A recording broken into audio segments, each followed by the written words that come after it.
Dear students, আজি আমি অঙ্কন চেপ্টাৰৰ অনুশীলনী 11.1ৰ কুৱেশ্যন নম্বৰ 2টো কৰিম। কুৱেশ্যন নম্বৰ 2টো চোৱা, 4 সেণ্টিমিটাৰ, 5 সেণ্টিমিটাৰ আৰু 6 সেণ্টিমিটাৰ বাহুৰ এটা ত্ৰিভুজ আঁকা আৰু তাৰ পিছত ইয়াৰ সদৃশ হোৱাকৈ এটা ত্ৰিভুজ আঁকা যাৰ বাহুবোৰ প্ৰথম ত্ৰিভুজটোৰ অনুৰূপ বাহুবোৰৰ 2/3 গুণ হয়। ইয়াত কৈছে আমাক 2/3 গুণ হ'ব লাগে। ঠিক আছে, এতিয়া আমি কুৱেশ্যন নম্বৰ 2টো সলভ কৰিম। চোৱা ডিয়াৰ ষ্টুডেণ্টছ, প্ৰথমত আমাক কৈছে ইয়াত চোৱা তোমালোকে তিনিটা মাপ দিছে, এটা হৈছে 4, এটা হৈছে 5, এটা হৈছে 6। ডাঙৰ মানটো আছে 6, গতিকে প্ৰথমত আমি 6 সেণ্টিমিটাৰ মাপ ল'ম। চোৱা স্কেল দি আমি 6 সেণ্টিমিটাৰ মাপ ল'ম। এনেকুৱা ইয়াত ধুনীয়াকৈ চিধাকৈ আঁকিম। চোৱা 6 সেণ্টিমিটাৰ, একদম জিৰ'ৰ পৰা আমি 6 মাপ ল'ম। ইমানখিনি পূৰা একুৰেট হ'ব লাগিব। 6 সেণ্টিমিটাৰ, এইটো নাম দিম এ বি, এইটো দিম এ, এইটো দিম বি। এইটো হৈছে আমাৰ 6 সেণ্টিমিটাৰ। এতিয়া আকৌ কৈছে আমাৰ 4 সেণ্টিমিটাৰ। এতিয়া কম্পাছ দি স্কেলৰ ওপৰত মাপ ল'ম 4 সেণ্টিমিটাৰ, জিৰ'ৰ পৰা একদম পূৰা এনেকুৱা 4 মাপ ল'ম। ঠিক আছে, 4 সেণ্টিমিটাৰ মাপ লৈছোঁ।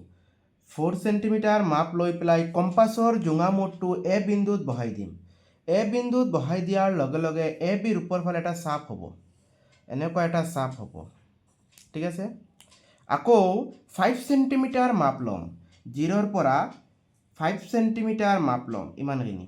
ঠিক আছে, পূৰা একুৰেট ল'ব লাগিব, অলপ কম বেছি কৰিলে নহ'ব। 5 সেণ্টিমিটাৰ মাপ লৈছোঁ। আকৌ কম্পাছৰ জোঙা মূৰটো বি বিন্দুত বহাই দিছোঁ। বি বিন্দুত বহাই দিয়াৰ লগে লগে ইয়াত কাটিব। কাটিছে, যিটো বিন্দুত কাটিছে এই বিন্দুটো এ আৰু বিৰ পৰা জইন কৰি দিম। ফ্ৰম এ এণ্ড বি, এ আৰু বিৰ পৰা। চোৱা একদম চিধাকৈ একুৰেট হ'ব লাগিব। এইটো এৰ পৰা জইন কৰিছোঁ, আকৌ আমি বিৰ পৰা আমি একদম চিধা কৰি জইন কৰি দিম। এতিয়া চোৱা এইটো এ বিন্দু, এইটো বি বিন্দু, এইটো নতুন বিন্দুটোৰ নাম দিম আমি চি, এইটোৰ নাম চি দিম। এতিয়া এইটো আমি ধৰিছিলোঁ 4, কিমান ধৰিছিলোঁ 4 সেণ্টিমিটাৰ। এইটো ধৰিছিলোঁ আমি 5 সেণ্টিমিটাৰ। ঠিক আছে, এইটো 6 ধৰিছিলোঁ, এইটো 4 ধৰিছিলোঁ, এইটো কি ধৰিছিলোঁ 5। এতিয়া আমি এ বিৰ লগত এটা সূক্ষ্ম কোণ আঁকিম। এ বিৰ লগত এটা সূক্ষ্ম কোণ আঁকিম, এনেকুৱা। এইটোৰ নাম দিম এক্স। আৰু এ বিৰ ওপৰত ইয়াত কৈছে আমাক 2/3। 2/3ৰ মিনিংটো হৈছে ডাঙৰ সংখ্যাটো 3 আছে, গতিকে ইয়াত 3টা পইণ্ট হ'ব। ঠিক আছে, এতিয়া আমি 3টা পইণ্ট আঁকিম। কম্পাছটো ল'ম, যিকোনো মাপ ল'ম, কম্পাছটো এত বহাই দিম। এত বহাই পেলাই আমি যিকোনো মাপ লৈ চাপ কাটিম। এটা ইয়াত এবাৰ কাটিছে, আকৌ ইয়াত বহাই দিম, ইয়াত বহাই দিলে ইয়াত কাটিব 2, আকৌ ইয়াত বহাই দিম, ইয়াত বহাই দিয়াৰ লগে লগে ইয়াত কাটিব 3। এতিয়া এইটো নাম দিম, এইটো এ আছে, এইটোৰ নাম আমাৰ হ'ব A1, এইটোৰ নাম হ'ব A2, এইটোৰ নাম হ'ব A3। এতিয়া 2/3 আছে, তাৰ মানে তলৰ সংখ্যাটো 3 আছে। আমি A3 বিৰ লগত লগাই দিম। A3টো আমি বিৰ লগত লগাই দিম, চাই লোৱা। এনেকুৱা A3টো আমি বিৰ লগত সংযোগ কৰি দিম। এইটো আমি A3 বি। অ'কে, এতিয়া আমি কম্পাছৰ জোঙা মূৰটো A3ত বহাই দিম। A3ত বহাই পেলাই যিকোনো মাপ ল'ম, আমাৰ ইচ্ছামতে মাপ ল'ম। মাপ লৈ এটা চাপ আঁকিম, এনেকুৱা নিজৰ ইচ্ছামতে মাপ লৈছোঁ, লৈ পেলাই এটা চাপ আঁকিছোঁ। আকৌ সমান মাপৰ একদম ছেইম মাপ হ'ব লাগিব। আৰু এটা চাপ এটোত বহাই দিম। এটোত বহাই দিয়াৰ লগে লগে ইয়াত কাটিব। তোমালোকে ধুনীয়াকৈ আঁকিবা।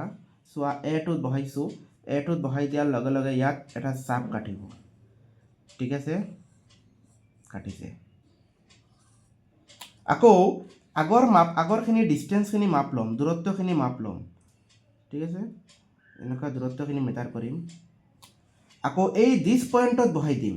ইয়াত বহাই দিয়াৰ লগে লগে চোৱা ইয়াত কাটিব। কাটিছে, এতিয়া য'ত কাটিছে এই বিন্দুটোৰ মাজেৰে এটোৰ পৰা জইন কৰি দিম। এনেকুৱা এটোৰ পৰা আমি এনেকুৱা চিধা কৰি একদম চিধা হ'ব লাগিব, এনেকুৱা জইন কৰি দিম। ঠিক আছে, এইটো আগতটো বি আছিলে, এই বিন্দুটোৰ নাম হ'ব বি ডেছ, এইটোৰ নাম হ'ব বি ডেছ।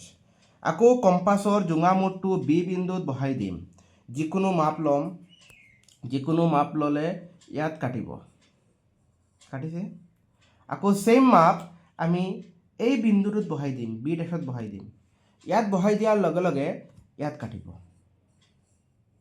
কাটিছে এতিয়া আমি এইখিনিৰ আমি দূৰত্ব জুখিম এইখিনি তোমালোকে চাব পাৰা ইয়াৰ দূৰত্ব আমি জুখিম এনেকুৱা চিধা কৰি দূৰত্বখিনি জুখি ল'ম কিমানখিনি আছে এইটো ভালদৰে চোৱা এনেকুৱা আমি দূৰত্ব জুখিছোঁ ঠিক আছে এতিয়া এই কম্পাছৰ জোঙা মূৰটো আমি দিছ পইণ্টত বহাই দিম দিছ পইণ্টত বহাই দিয়াৰ লগে লগে ইয়াত কাটিব চোৱা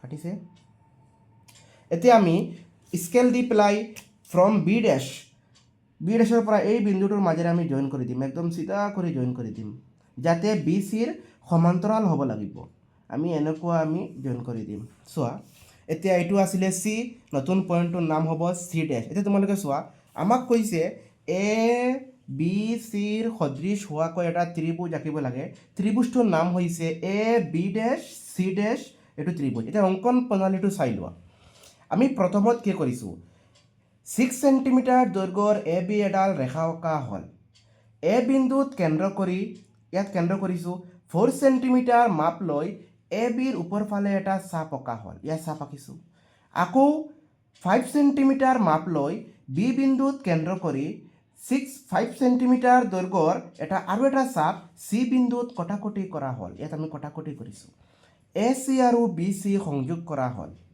এ বিৰ লগত সূক্ষ্মকোণ হোৱাকৈ এ এক্স এডাল ৰেখা অঁকা হ'ল এ এক্সৰ ওপৰত তিনিটা বিন্দু A1 A2 A3 অঁকা হ'ল যাতে A1 সমান সমান A1 A2 সমান সমান A2 A3 এই মাপখিনি সমান হ'ব লাগিব A3 বিৰ লগত সংযোগ কৰা হ'ল আমি A3টো কি কৰিছোঁ বিৰ লগত সংযোগ কৰিছোঁ A3 বিৰ সমান্তৰালকৈ A2 বি ডেশ অঁকা হ'ল এডাল ৰেখা অঁকা হ'ল আকৌ বি চিৰ সমান্তৰালকৈ এইটোৰ নাম বি আৰু এইটোৰ নাম চি বি চিৰ সমান্তৰালকৈ আৰু এডাল ৰেখা বি ডেশ চি ডেশ অঁকা হ'ল এতেকে এ বি ডেশ চি ডেশ আঁকিবলগীয়া সদৃশ ত্ৰিভুজ থেংক ইউ